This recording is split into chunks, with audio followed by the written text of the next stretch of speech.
Women's health clinic sector 16A Chandigarh, ਜਿੱਥੇ doctor Pallavi Bansal ਵੱਲੋਂ ਔਰਤਾਂ ਦੀਆਂ ਹਰ ਪ੍ਰਕਾਰ ਦੀਆਂ ਬਿਮਾਰੀਆਂ ਦਾ ਇਲਾਜ, ਬਾਂਝਪਨ ਦਾ ਇਲਾਜ ਆਧੁਨਿਕ ਤਰੀਕੇ ਨਾਲ ਕੀਤਾ ਜਾ ਰਿਹਾ ਹੈ। ਡਾਕਟਰ ਪੱਲਵੀ ਬਾਂਸਲ ਦੇ ਇਲਾਜ ਨਾਲ ਕਈ ਘਰਾਂ ਵਿੱਚ ਬੱਚਿਆਂ ਦੀਆਂ ਕਿਲਕਾਰੀਆਂ ਦੀ ਗੂੰਜ ਵੇਖਣ ਨੂੰ ਮਿਲ ਰਹੀ ਹੈ। ਪਿਛਲੇ ਦਿਨੀ ਸਾਡੇ ਪੱਤਰਕਾਰ ਅਵਤਾਰ ਸਿੰਘ ਵੱਲੋਂ ਡਾਕਟਰ पल्लवी बांसल नाल विशेष गलबात की गई। पेश है एक खास रिपोर्ट। हेलो एवरीवन, मेरा नाम डॉक्टर पल्लवी बंसल है और मैं एक ऑब्स्टेट्रिक गायनेकोलॉजिस्ट हूँ। चंडीगढ़ में मैं पिछले 10 सालों से प्रैक्टिस कर रही हूँ। हम यहाँ पे हर टाइप की फ़ीमेल प्रॉब्लम्स के साथ डील करते हैं। ज़्यादा कॉमन जो प्रॉब्लम्स हम देखने को हमें मिलती हैं वो हैं, जैसे यंग फीमेल्स होती हैं जो 20 साल तक की होती हैं, वो आती हैं वजाइनल डिस्चार्ज के साथ, या फिर उनको PCOD होता है, या फिर प्री मेंस्ट्रुअल सिंड्रोम होता है। जो 20 से 35 ईयर्स की एज की फ़ीमेल्स होती हैं उनकी प्रॉब्लम जैसे इनफर्टिलिटी होती है, या पेन इन लोअर एब्डोमेन जैसे कि नीचे पेट में दर्द होना, वजाइनल डिस्चार्ज होना, या फिर रसौली जिसको हम फाइब्रॉइड्स बोलते हैं। और जो उससे आगे की फ़ीमेल्स होती हैं उनके साथ होता है कि बहुत हैवी मेंसेस आना या फिर कोई कैंसर की दिक्कत होना। तो हम यहाँ पे सभी फीमेल्स के साथ डील करते हैं और कोशिश करते हैं कि उनको सही तरीके से मैनेजमेंट दे सकें और गाइड कर सकें। मैम, कुछ कपल्स अपने कैरियर को लेकर काफ़ी जो मैरिजेस लेट करते हैं उसमें भी गायनी की प्रॉब्लम्स आती हैं। हाँ जी, जो कपल्स मैरिज लेट करते हैं उनके साथ प्रॉब्लम ये होती है कि पहले तो वो मैरिज ही लेट करते हैं और उसके बाद वो बच्चा भी लेट करना चाहते हैं। तो ऐसे में प्रॉब्लम जो आती है हमारे सामने उसको बोलते हैं इनफर्टिलिटी। और इनफर्टिलिटी का कहीं ना कहीं जो एक लिंक होता है वो स्ट्रेस के साथ होता है। ऑलरेडी मैरिज लेट होती है प्लस प्रोफेशन की वजह से स्ट्रेस होता है, तो बॉडी ढंग से परफॉर्म नहीं कर पाती। तो इनफर्टिलिटी एक बहुत बड़ा प्रॉब्लम होती है इन लोगों के साथ, जिसकी वजह से ये लोग हमारे पास आते हैं। कुछ मैडम ये भी कारण मुख्य है कि कुछ कपल्स को पता ही नहीं होता कि क्या टाइम सही है प्रेगनेंसी का। हाँ जी, जितने भी लोग इनफर्टिलिटी वाले हमारे पास आते हैं तो हम उनसे ये सबसे पहला सवाल करते हैं कि क्या आपको सही टाइम पता है कि कब संभोग करना चाहिए। तो काफ़ी लोगों को ये बात नहीं पता होती, तो हम गाइड करते हैं।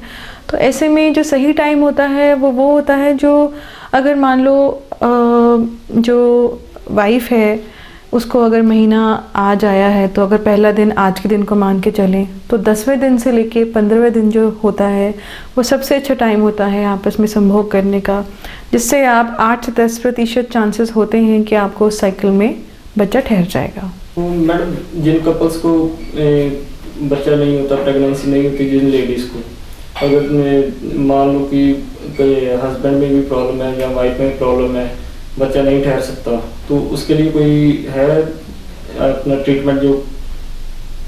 हाँ जी, जब भी ऐसे मरीज़ हमारे पास आता है तो हम सबसे पहले इवैल्यूएट करते हैं।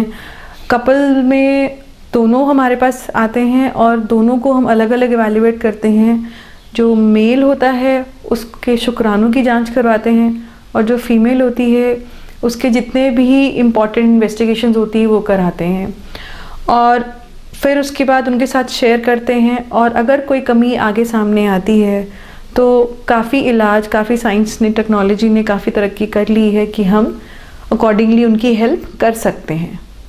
तो मैम, जो यंग लेडीज़ हैं, जो लड़कियां हैं यंग, उनको काफ़ी पीरियड्स की काफ़ी प्रॉब्लम आती है, उसका क्या मेन कारण है? उसका मेन कारण आजकल की स्ट्रेसफुल ज़िंदगी है, और दूसरा है कि जब लड़कियां अपने घर को छोड़ के हॉस्टल में जाके रहना शुरू करती हैं तो वहाँ पे सही टाइम से खाना पीना नहीं हो पाता, एक स्ट्रेस रहता है, असाइनमेंट्स पूरी करनी होती हैं, सही टाइम पे सोना नहीं होता, पानी इनटेक बहुत कम होता है। तो इसकी वजह से कहीं ना कहीं हार्मोनल इम्बैलेंस होता है। तो इस चीज़ की वजह से लड़कियाँ बहुत ज़्यादा प्रॉब्लम फेस करती हैं, मेंस्ट्रुअल इरेगुलरिटीज़ फेस करती हैं। सो ऐसी प्रॉब्लम के साथ भी काफ़ी गर्ल्स हमारे पास आती हैं। तो कैसे इन सब चीज़ों से बचा जा सकता है? इन सब चीज़ों से बचने के लिए तो सबसे ज़्यादा ज़रूरी है बैलेंस डाइट लेना, सही टाइम पे वाटर इनटेक अच्छा से होना चाहिए उनका, सोना, और जितना हो सके हाइजीन मेंटेन करना। हाइजीन मेंटेन करने से मेरा मतलब ये है कि जब भी मेंसेस आएँ तो सही टाइम पे क्या कहते हैं पैड बदलें, कम से कम 3 से 4 बार पैड बदलें। उसके अलावा अपना खाना सही टाइम पे खाएं, 3 मील्स अ डे तो ज़रूर लें ही लें। उसके अलावा पानी इंटेक अच्छा रखें और 6 से 8 घंटे की नींद लें। अगर ये सब करेंगे तो काफ़ी ज़्यादा प्रॉब्लम्स जो होती हैं वो अपने आप ठीक हो जाती हैं। बैलेंस डाइट लेने से न्यूट्रिएंट्स ठीक रहते हैं बॉडी के, पानी से बॉडी जो है हाइड्रेटेड रहती है, तो इन सब चीज़ों से प्रॉब्लम्स कम होती हैं। अभी हम बात करेंगे IUI के बारे में। जो भी कपल इनफर्टिलिटी के लिए हमारे पास आते हैं तो हम उनकी इवैल्यूएशन करते हैं, और अगर हमारे सामने इवैल्यूएशन के दौरान ये आता है कि कहीं ना कहीं जो मेल है उसके शुक्राणु में अगर कोई दिक्कत है या प्रॉब्लम है, जिसकी फर्दर डिटेल्स ऐसे होती है कि जैसे मान लो उनकी मोटिलिटी में प्रॉब्लम है या फिर उनके काउंट में प्रॉब्लम है, जैसे ओलिगो ज़ूस्पर्मिया जिसको बोलते हैं हम लोग, तो ऐसे में हम कपल को ये ऑफ़र करते हैं कि वो IUI करा सकते हैं। अब IUI होता क्या है? IUI की फुल फॉर्म है इंट्रा यूट्राइन इंसेमिनेशन। तो इसमें बेसिकली हम कपल को मदद कर रहे हैं कि जो मेल पार्टनर है उसका सैंपल लेते हैं, उसको अच्छे से वॉश करके कंसंट्रेट करके सही टाइम पे फीमेल पार्टनर के यूट्रस में हम लोग इंसर्ट करते हैं। तो उससे 15 से 20% चांसेस बढ़ जाते हैं बच्चे के ठहरने के।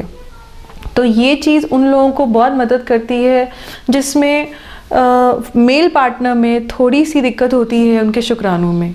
बहुत ज़्यादा दिक्कत हो तो हमें IVF के बारे में सोचना पड़ता है, बट वो कपल जिनको मेल पार्टनर में थोड़ी सी दिक्कत होती है मोटिलिटी की और मॉर्फोलॉजी की, तो IUI एक बहुत ही अच्छा तरीका है कंसेप्शन को प्राप्त करने का। मैम लैप्रोस्कोपी सर्जरी के बारे स्पेशलिस्ट हो आप, उसके बारे में थोड़ा बताएं। जी हाँ, लैप्रोस्कोपी सर्जरी एक नया बूम है हमारी डिपार्टमेंट में। इससे हमें ये मदद मिलती है कि बहुत बड़ी से बड़ी चीज़ हम लोग लैप्रोस्कोपी के द्वारा, जिसको हिंदी में दूरबीन बोलते हैं, इसके द्वारा हम लोग निकाल सकते हैं।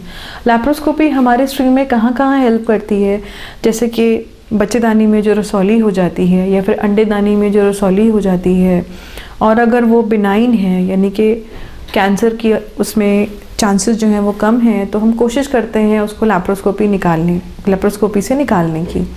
अब लैप्रोस्कोपी से निकालने के लिए भी बहुत ज़्यादा प्री रिक्विजिट्स होते हैं, यानी कि पहले हमें अच्छे से उसको इवैल्यूएट कराना पड़ता है, और अगर हमें लगता है कि इसे हम दूरबीन से निकाल सकते हैं तो एक मरीज़ के लिए बहुत ही अच्छा तरीका है। डाउन टाइम इसमें कुछ भी नहीं है।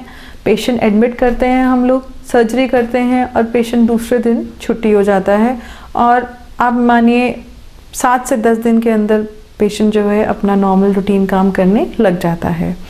मैं ये एंड में कहना चाहूँगी कि जितनी भी फीमेल्स हैं, चाहे यंग हो चाहे ओल्ड हो, अपनी प्रॉब्लम्स को नज़रअंदाज ना करें।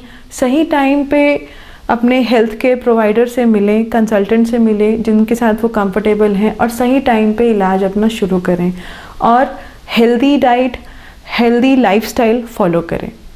Thank you.